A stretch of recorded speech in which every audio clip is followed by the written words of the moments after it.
So I want to talk with you tonight about what we can learn from teachers of immigrant students. But before I do, I want to start by thanking Dr. Brian Williams, Dr. Vera Stenhouse. Where's Vera? There she is. She hides. Dr. Joyce King, of course, Dr. Alberto, and Dr. Benson. And so at the fear of missing someone, I'll just say everybody who has made my time here really wonderful. It's been a great day, and I thank you all for it. I'm really proud to be the 27th Benjamin Mays Lecturer and the first Latina and first Puerto Rican ever to be given this honor. It really is a terrific honor for me. Yeah, it is. It's also always a tremendous honor to address teachers, those studying to become teachers, those who prepare teachers, those who are administrators in our schools, because all of us have a role to play in helping to make or break our public education system. A system that will either live up to our nation's promise of equity, justice, and equal opportunity, or regret not having done enough to salvage it. So, I'm here to talk to you, as I said, about teachers of immigrant students and what we can all learn from them. I know that that's a particularly important issue for you here, an issue that you didn't have to face 30, 40 years ago in quite the same way that you have to face it now. And so I hope that you take it as a wonderful opportunity and not as a problem. Take it as a possibility. Right? So I'm going to be drawing on these books to tell you about some of the teachers who I've worked with over the years. And so these are some of the books that I've written, and I've often focused my work on teachers and what they do. So I'm going to be taking teachers from these particular books, and I'll tell you which of the books I'll be focusing on. Before I do, I always have to begin my talks by reviewing the socio-political context of education, because I don't think that we can really understand teaching and learning unless we understand what the context is in which we're working. The context is not so favorable right now for many reasons. And yet there are a lot of possibilities also that I think we need to acknowledge. And sometimes I think that people think they're going to a context-free zone, and it is not. It is full of challenges and opportunities, and we have to know how to take advantage of them. But I'm going to talk about some of the barriers, societal barriers, the school-based barriers, and the ideological barriers. In terms of the societal barriers, we have this lingering history of inequality. I don't think anybody should become a teacher until they take a history of education course or really read up on it, because otherwise you are bound to believe the hype about meritocracy and about equal education. Those are wonderful and noble goals for us to have, but they're not the fact. So we have a history, as you know, of Jim Crow laws. We have a history of enslaved Africans not being taught how to read and write because it was against the law. We have a history of Mexicans who were here before there was a United States. And who the United States, they say, we didn't come here, we were here. We were here, and taken over by the United States. And yet they were placed in so-called Mexican schools and segregated from other children, supposedly because they didn't speak English, but many of them spoke English. And it was simply for reasons of race and ethnicity. We have other examples of I was telling Paul before, Dean Alberto, that my brother has autism, severe autism. And when he went to school many years ago, he lasted 5 days before the teachers and the principal told my parents, "We're sorry, Mr. and Mrs. Cortez, we cannot educate your son. He's not normal." So he was deprived of a public school education. I wish he had been born 30 years later, because now we have special education services for people like Freddie, like my brother. I am now his guardian. So we do not have a history of equal education. We have a history of the goals for equal education, and I think that's what we need to build on. We also have a societal barrier of poverty, and we cannot behave as if poverty didn't make a difference, because it does. It makes a tremendous difference. Now, this is not to say that kids living in poverty can't learn. If that were the case, I wouldn't be here today.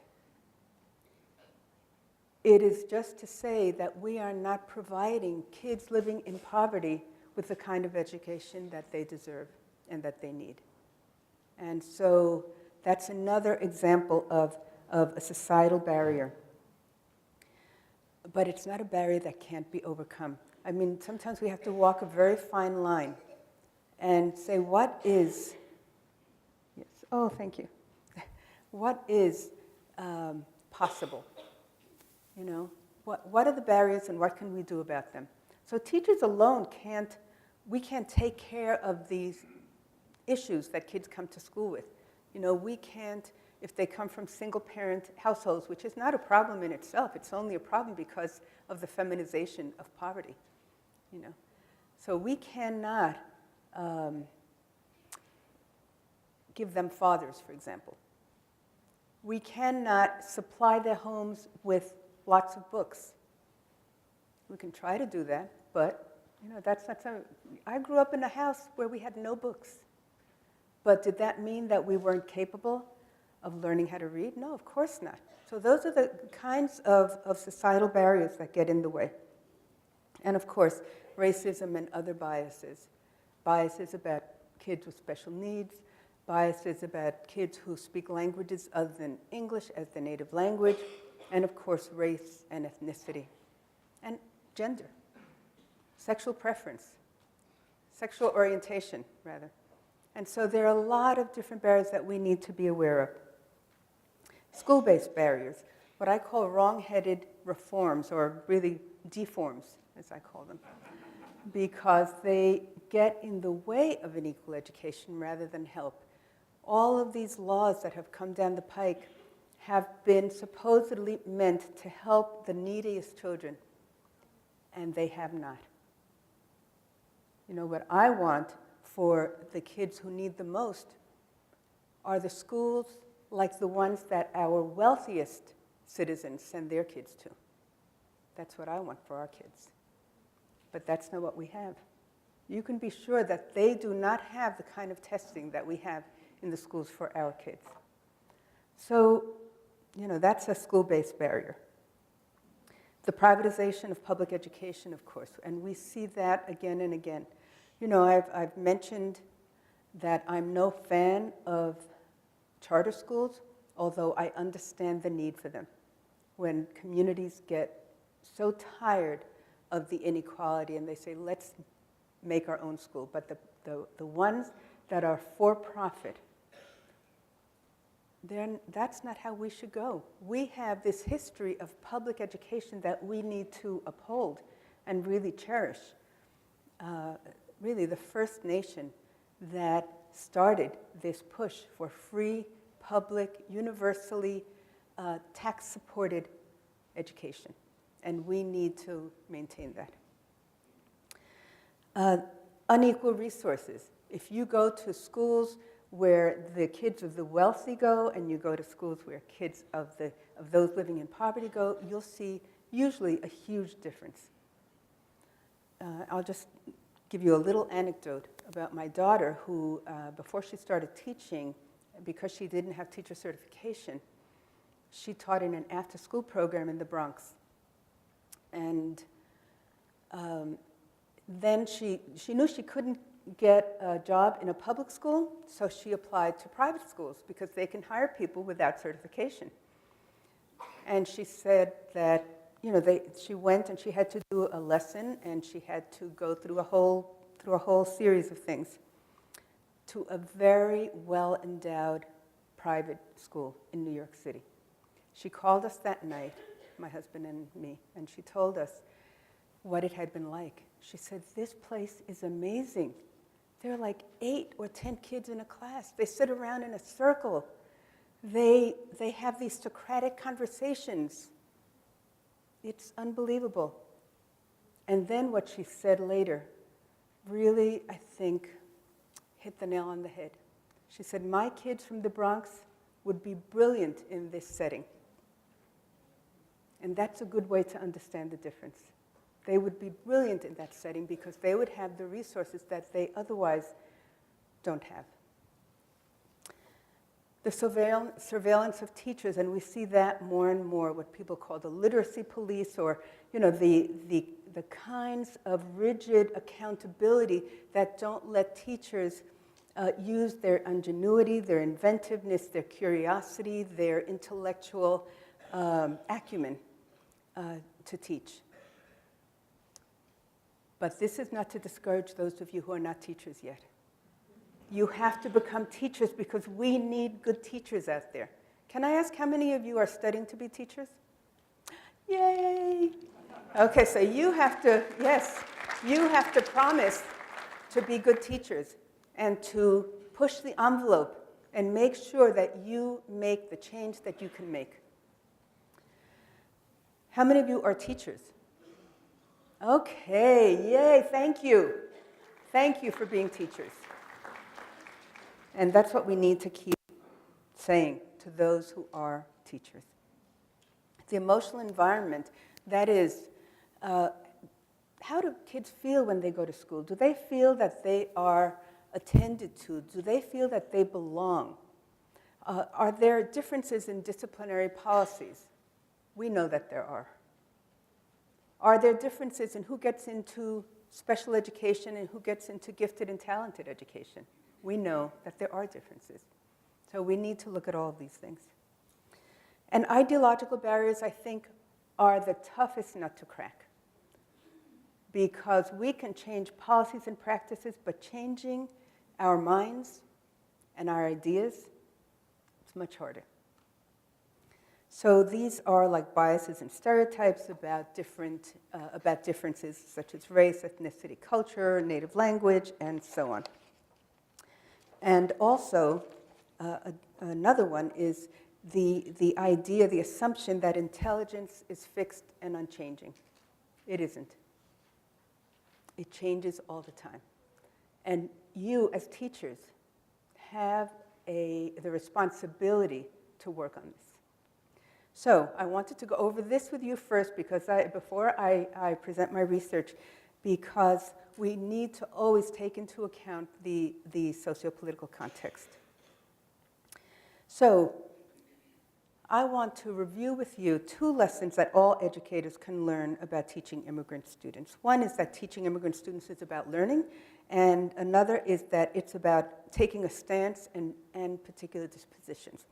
So what do I mean that it's about learning? It means that you must learn about language. First and second language acquisition, English language arts, and second language strategies and pedagogy. That's absolutely basic. All teachers need this, whether you teach chemistry, math, physical education, or English. Whatever you teach. Learning about culture.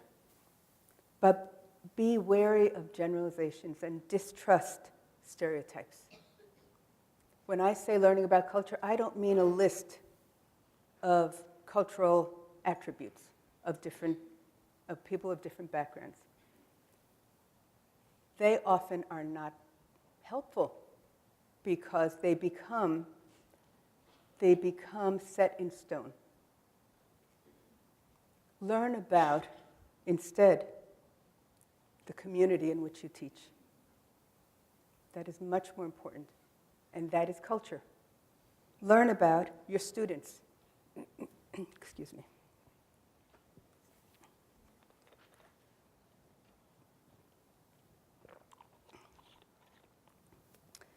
When you learn about your students, you learn about culture. Learn about yourself. This is probably the hardest thing you'll ever have to do, is to take yourself seriously. Think about who you are, what you value, what you stand for, and what biases you have. Because you know what? We all have them. And so that's hard work. I've had to come up against my own biases and stereotypes, and it is a humbling experience.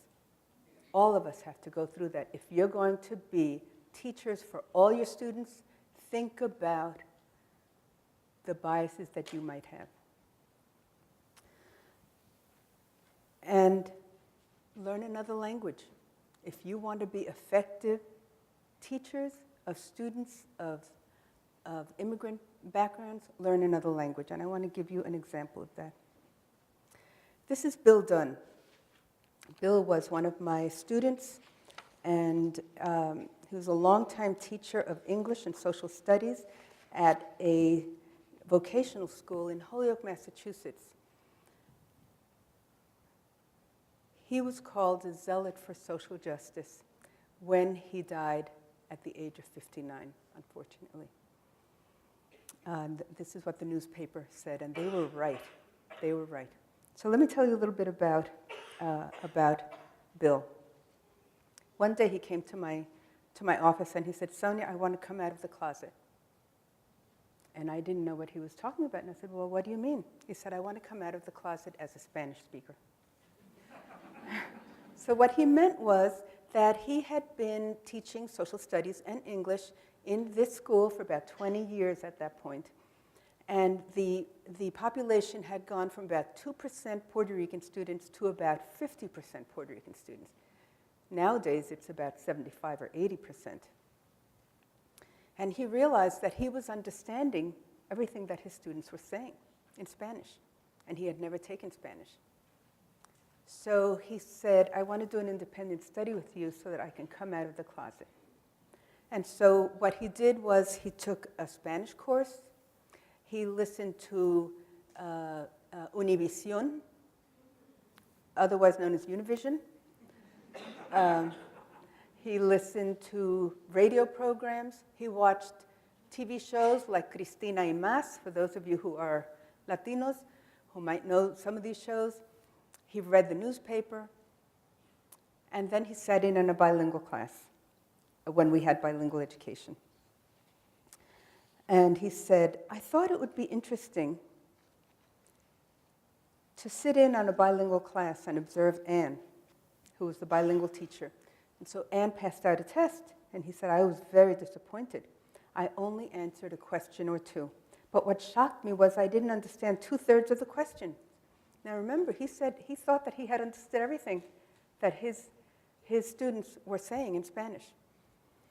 He said, "I had no idea what was being asked, and I thought of all those kids in the lower tracks who are condemned to answering questions they don't understand at the end of countless chapters they can't comprehend." Because learning to say a few words in English is different from reading Shakespeare. Right? And so for him, learning to hear what his students were saying in Spanish was different from taking a test in Spanish. And it was a real eye-opener for him.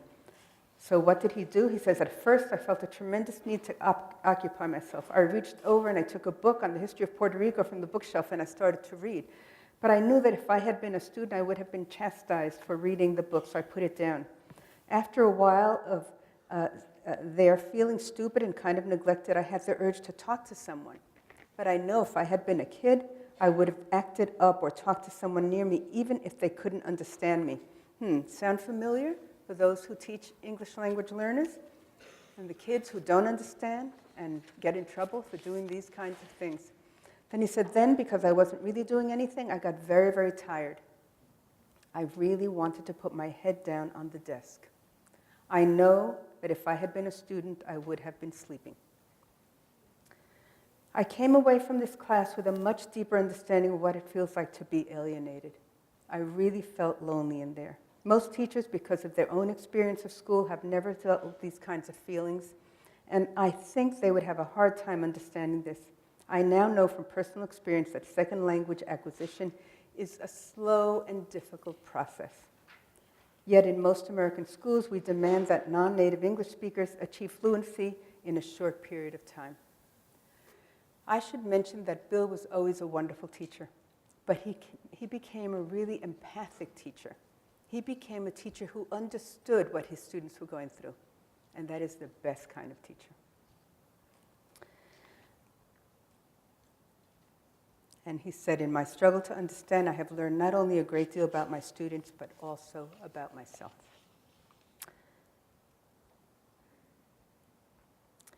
And this is Marisela Mesa Buenrostro. She was a 6th grade teacher in California, and she was in a group of teachers who I interviewed there a few years ago, and she was the youngest teacher. She had been teaching for 3 years at the time. She came from Mexico as a native, as a fluent speaker of Spanish. And often we think of these kids as non-English speakers. My first job, I had the title of NE teacher, non-English teacher, even though my English was perfect, but I was labeled right along with my students.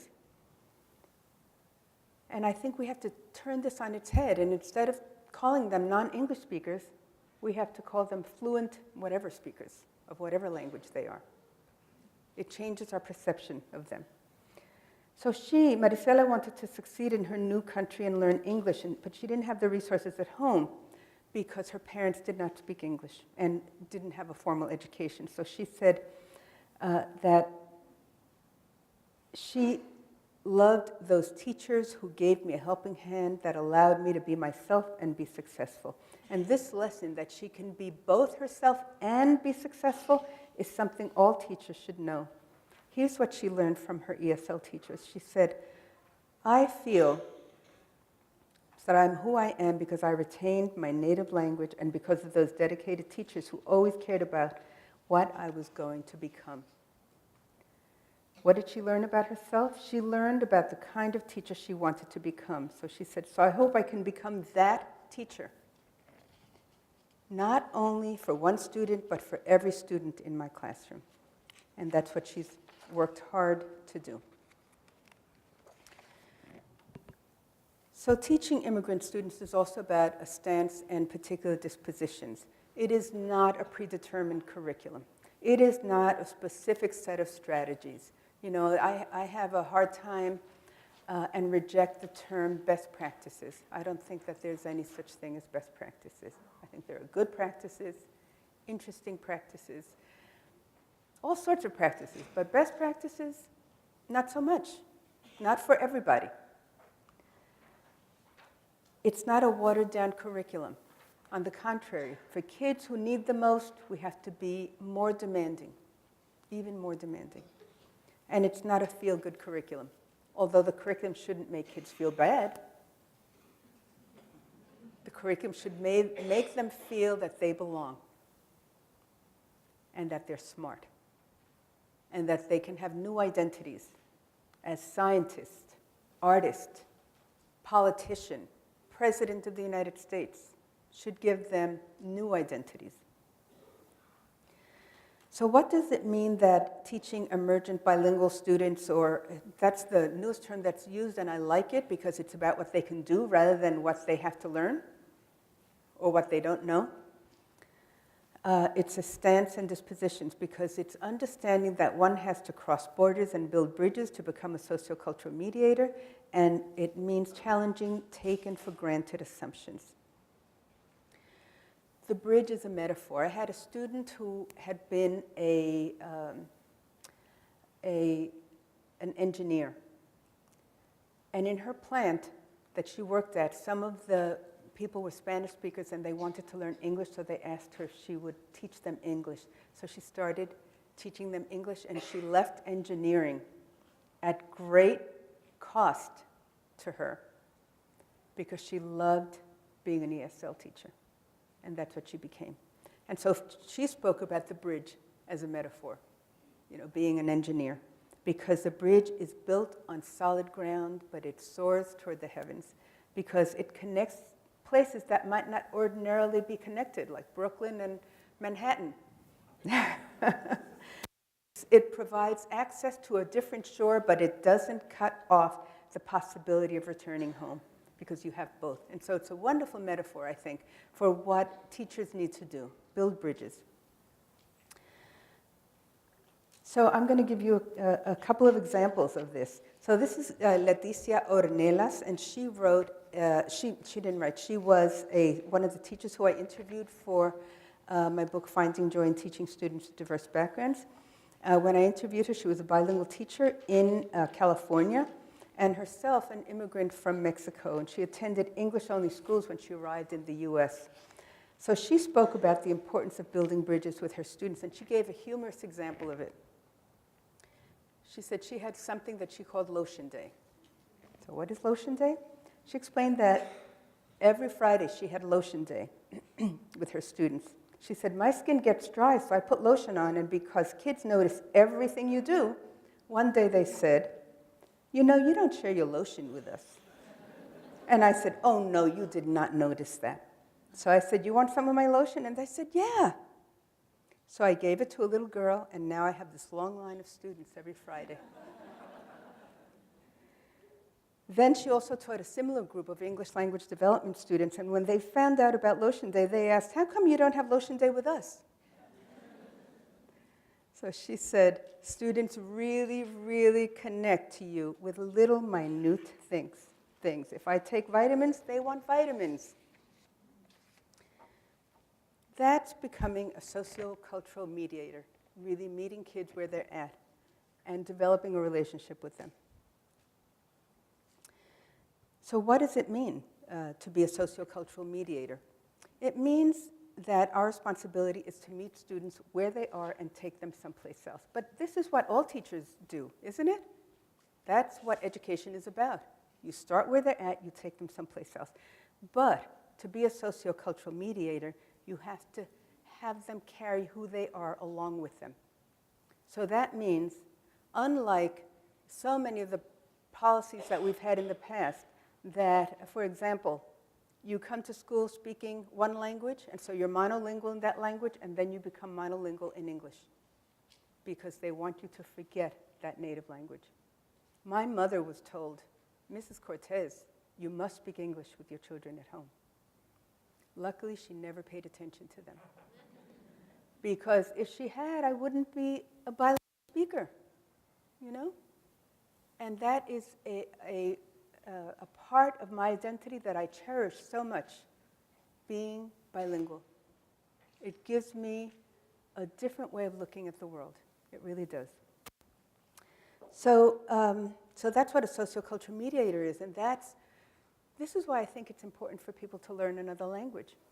Not even to talk with your students necessarily. You can learn a different language, although, you know, it makes sense to learn the language that most of your students speak, but to go through that process and to know what it means to learn another language, it'll be easier for you to be a sociocultural mediator. But even if you don't learn a language, you can still be a sociocultural mediator because you learn about the community and the culture that that community represents. So this is Nina Tepper, a friend of mine for 40 years and a teacher, an ESL teacher. She just recently retired after 36 years in the classroom. She wrote about many of the strategies that she used to bring students' lives into the curriculum and pedagogy. And she also wrote about having them imagine their future and their role in it by bringing all of themselves into it without having to completely change who they are. And she said, when teachers validate each child's culture and experience, when teachers inject facts and stories that connect the past and present to the future, when teachers design real opportunities for students to work collectively with others, students can then explore how their lives are woven into the fabric of society and begin to imagine how they too can contribute to their world. This makes the school a place for those kids. It says to them, you're important, you belong here. And she was an ESL teacher and an English teacher, and she talked about every child's story. She would have them write their stories. That's a wonderful way to bring the kids into the curriculum. Also, challenging taken for granted assumptions. And these are some of them, that students first learn to learn the basics before they can, for example, immigrant students, before they can learn more complicated things in language. That intelligence is what you're born with. That skin color determines ability.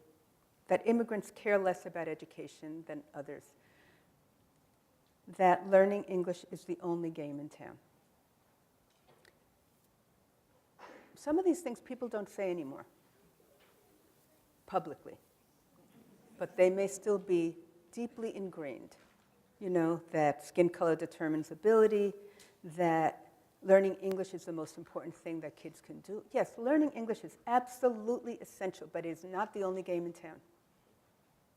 They need to learn math, they need to learn science, they need to learn social studies, they need to take part in the arts, they need to use their bodies in physical education, they need to learn a lot of things.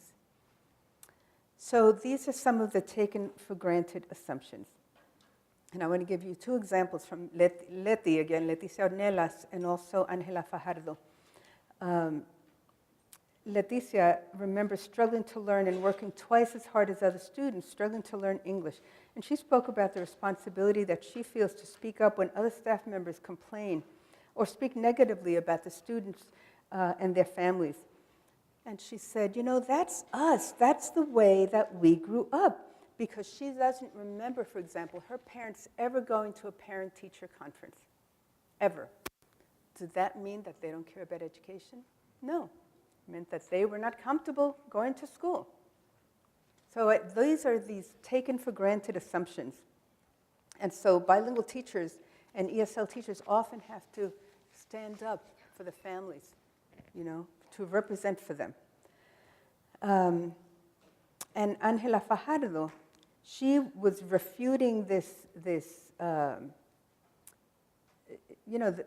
she talked about the sacrifices that parents made for their children when she refuted the claims that parents don't care about education. I think immigrant parents and parents of kids who've been marginalized are the ones who most believe in public education because they know it's the only thing that will help them. Unless they become, NBA players or famous singers, performers. Other than that, it's education that will do it. So she said, how can you tell me these parents don't care when they're working all hours for their children? She said, they work in the hotels, they work at the airport, they have night shifts. This is challenging taken for granted assumptions. So I want to give you some examples of a stance and disposition. These are the kinds of things that are a stance: demanding high-quality work from all students, affirming their identities, expanding their worlds, honoring families, valuing diversity in word and deed. And I want to give you a few examples. This is Angeles Perez, who was a second-year teacher when I interviewed her. She's now an assistant principal. They took her right up to assistant principal because she was so fabulous. And so I hope she's doing all the great stuff that she did as a teacher. She taught in a school that she said was economically disadvantaged, 87% Latino, 96% free and reduced lunch. And she chose the school because she said there are low expectations for these kids, but I see a high potential for them. So she, for example, worked to help each student set high goals. She said, I pride myself on getting them to set their own goals, and they're not low goals, they're high goals. And as bilingual teacher, she gave the example of, she was in a K-5 school, so the 5th graders were the oldest students. She taught a 4th grade bilingual class. So they were not the oldest students, and the bilingual classes are often held with less respect, with more disrespect than other classes. So she talked about how one of her students that year had won the spelling bee in English in 4th grade, a bilingual class student, which was amazing. So she said, I don't mean to brag, but my student just won the spelling bee. I can't believe it. She said she went running down the hall telling everybody. She said, I feel like I won the spelling bee. Their success is my success, I guess. And that's the kind of attitude that teachers need to have when they demand high quality work from all students. Value diversity in word and deed. It's a good thing when teachers share the backgrounds of their students. And so I want to give you a couple of examples of when teachers do share their backgrounds. And an example, and I've given you some already, of when teachers don't share their backgrounds. And they need to be just as committed to their students, even if they don't share their background. So this is Maria Rosario, who teaches in Chicago. She says her classroom is like a second home for her, and teaching has been the vehicle for a life filled with new discoveries and learning. She wrote an essay for Why We Teach Now, and she talked about the importance of students' identities and valuing their identities.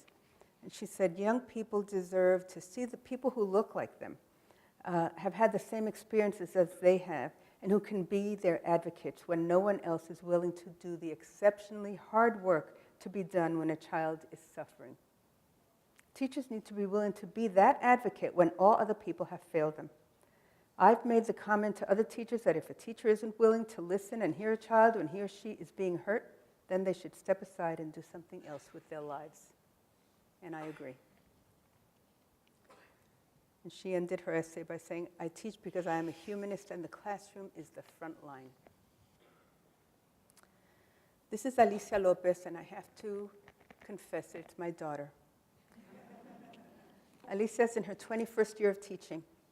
She was a French teacher at that private school that I mentioned. And then she was in New York for 10 years, working in two private schools. And then came to Amherst, Massachusetts, and blessed us by living around the corner from us with her husband and her children. And she's now this is her 11th year of teaching in the Amherst schools as an she was French, then Spanish, and now an ESL teacher, which she loves. And this is about valuing diversity in word and deed. So about 3 years ago, Irish, a new student from Cape Verde, came into Alicia's class. And Alicia has a blog, by the way, if you're interested. It's called maestrateacher.com. And this is what she wrote. She said, imagine that you're a 14-year-old girl leaving your mother and all that you know behind you. You arrive on a cold day in March and realize how different it is from your warm island country with palm trees and sunlight around you. You are now living with your father, though you had never lived with him before. You're happy to be reunited with your half-siblings, but there's a hole in your heart because your mom is not with you. You start school, but when everyone around you speaks, you don't understand a thing. There is so much you want to express to your new teachers and classmates, but you can't. In your country, you had many friends and you were very social, but here you are silent. You can have some conversations with your Spanish-speaking teachers because you can understand them and they can understand when you speak Portuguese. However, your first language is Cape Verdean Creole, and none of your teachers speak it.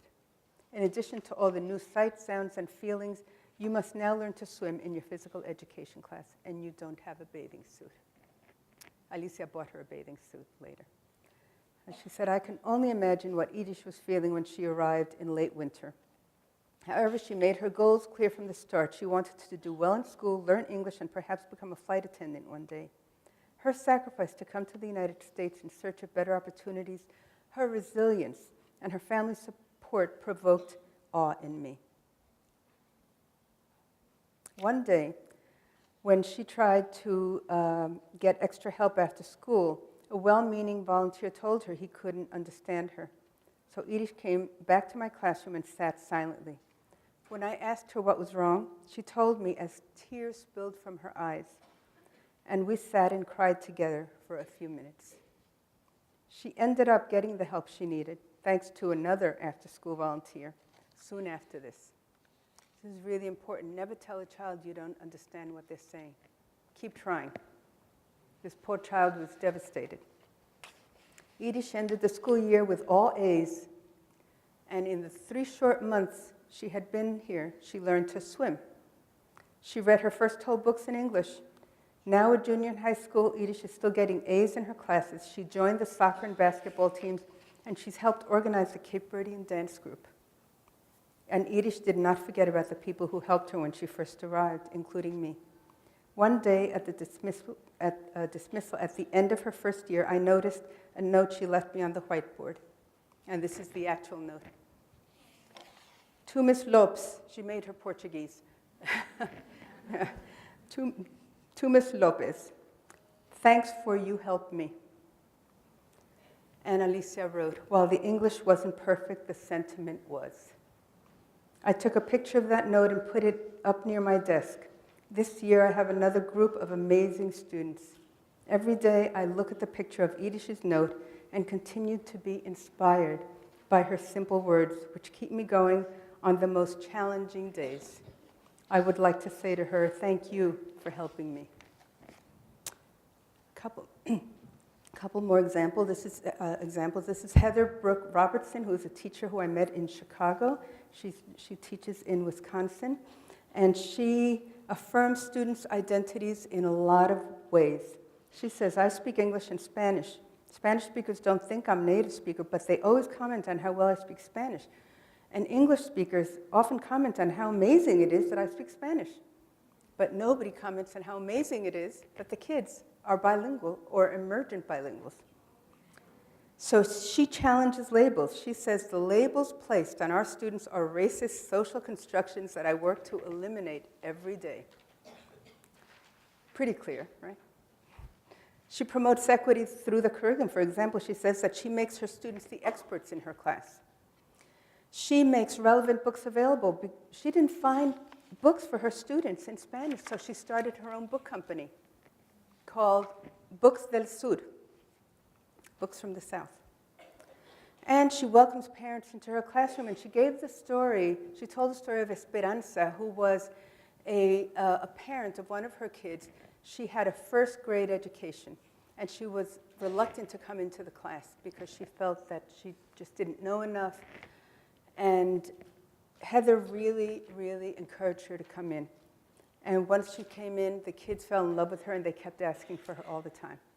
And so she's become a regular.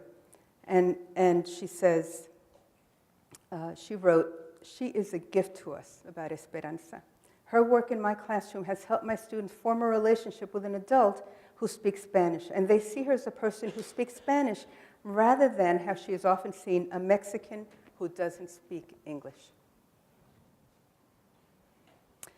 I want to tell you about being a critical educator, because you also have to become critical.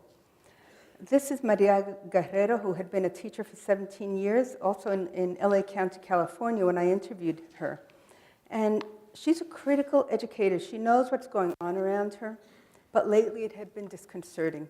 She said, simply functioning. She wasn't thriving anymore, and some of you will know what that is about, because there are some days that are very hard. Given everything that's happening in education, she said it was no longer enough for her to close her door. She had to speak out more than ever. So she said, I don't want my spirit to be que me desanimen, that they demotivate me. That's how I felt last week. I felt like I was being suffocated. I felt I was being policed. I felt I was being checked in on. And I'm like, oh no, I don't operate that way. I need to maintain my voice and keep saying what I've always said. No, it's my spirit. I have to be who I am, and I have to say what I have to say when I have to say it, because I do have a voice and I do have power. I don't want my spirit to be squashed. Remember that, teachers. You do have power and you do have a voice. So learn to use it.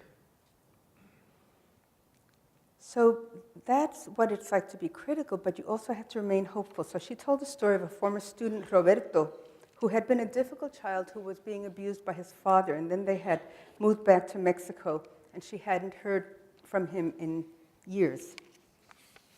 So now 17, he showed up at the school's office one day, asking to see Miss Guerrero. When he came to the classroom, she broke down, saying, I couldn't help myself. I just started to cry because I thought of them going back to Mexico. They weren't documented, and I knew the family was disintegrating. So he was now working at a butcher shop, and his day off was Monday, so he would come to her classroom. on Mondays to hang out with the kids because she was often assigned to the difficult boys. And she had difficult boys in her classroom, and Roberto could really help out. And she said, these are the ultimate compliments. She said, it's not what another adult tells me, it's when the kids say, thank you, Miss Guerrero. 7 or 8 years later, there's Roberto hanging out on a Monday afternoon.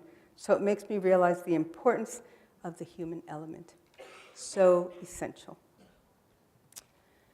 And the last story that I have is about Matt Hicks, who is from Athens, Georgia. And he is someone who wrote an essay for Why We Teach Now, an English teacher and soccer coach. In his essay, it's called Coming into Full Humanity Through Teaching, Sharing, and Connecting. And he describes how he became a social justice educator after beginning to form deep, meaningful relationships with some very special students. And they were mostly his undocumented students, which he knew nothing about this a few years ago. Nothing, and they had to educate him about it. So he writes, intellectually, I gained a better understanding of what it meant to be one of the estimated 11.1 million undocumented immigrants in the United States through conversations with my students on car rides home from high school, soccer practices, and through the students' writings. So he began to truly get them. And he writes, their words swam through my head, their words pounded in my heart, their fears wrenched my gut, and I asked myself, what the heck have I done? How can I open this up and not know how to handle it? How can I carry this burden and sleep at night? So he took on the burden. For example, he dreamed up a plan to help them get into college. Because undocumented immigrants are classified as, quote, international students, regardless of how long they've attended Georgia schools, college admission was very difficult, regardless of how strong they are academically. To help them gain admission to college, Matt created a class for undocumented students. He writes, I had to do much of this under the table for fear of reprisal from administrators or community members. And of course, I needed to make sure not to violate any part of the Family Education Rights and Privacy Act or out my students. We gave the course a vague, innocuous name, and from there we used our relationships with other kids to bring together 15 aspiring college-bound, undocumented students who we believed could benefit from this information. 7 of them were seniors. The deal was simple. We would do all we could to help them get into college with as much scholarship support as possible. We started that first year with a small group. And he says, out of this work, community was built, family grew, and so did their dreams, empowerment, and open doors. 7 students left there, having been accepted to at least 1 college. 3 students earned 6 scholarships. As a result of these experiences, Matt has increasingly become an advocate for his many undocumented students, supporting their plans for post-secondary education by teaching a voluntary enrichment course, participating in panels around the state, speaking at the state level against restrictive policies concerning immigrants, attending rallies and demonstrations, and volunteering with local immigration advocacy organizations. He wrote, it was no longer an abstraction or intellectual pursuit. It was close to my heart each night as I prepared for school. It was what brought me there each day. Those kids brought me there each day. It's what pushed me. This wasn't politics, he wrote. This was my family. I teach because I see the humanity revealed in these spaces and through our struggles. And he says, teaching for social justice is part of who I am on a deeper level now. And the resolve to use my place of privilege, because teachers all have a place of privilege, and of course as a white teacher, as an English-speaking teacher, to use my place of privilege to advocate for each and every one of my students is now part of my very being. So all of these teachers share at least these qualities. They love and support their students. I know we don't use the word love very much in teaching, and yet it's the most important word that we can use. I remember once saying to my husband, he was a high school and middle school teacher, I said, you know, we had this talk in school today. We had this conversation about love. I said, so I want to ask you, do you love your students? And he looked at me incredulously. He said, of course I love my students. How could I walk in without loving them? He said, now, I don't always love them when they're all together, but I love them all. And these are words that we have to keep repeating. We have to love and support our students. We have to celebrate their successes. We have to feed them. I was talking about this earlier today. Things like, you know, having health bars in your class for when kids get hungry, and sometimes they do, many times they do. Getting them what they need, like Alicia getting the bathing suit, for example. These are teachers who insist on learning about their students and their students' families. They write letters to the families, they connect with them, because you cannot truly be a teacher who loves your students unless you learn about their families and learn to respect their families. You know, you cannot be a person who doesn't respect the community and who loves the kids. That's impossible. They also make sure to get to school for events for the kids, and no matter their own identities, they empathize with their students, and they're always learning. Being teachers means always being open to learning about all the things that we talked about before, and empathy and solidarity. I want to end with the words of Mary Jade Haney, who's a teacher in South Carolina, who wrote an essay for Why We Teach. And this is how she ended her essay. I teach in a profession that balances the universe. So go out there and balance the universe. Thank you very much.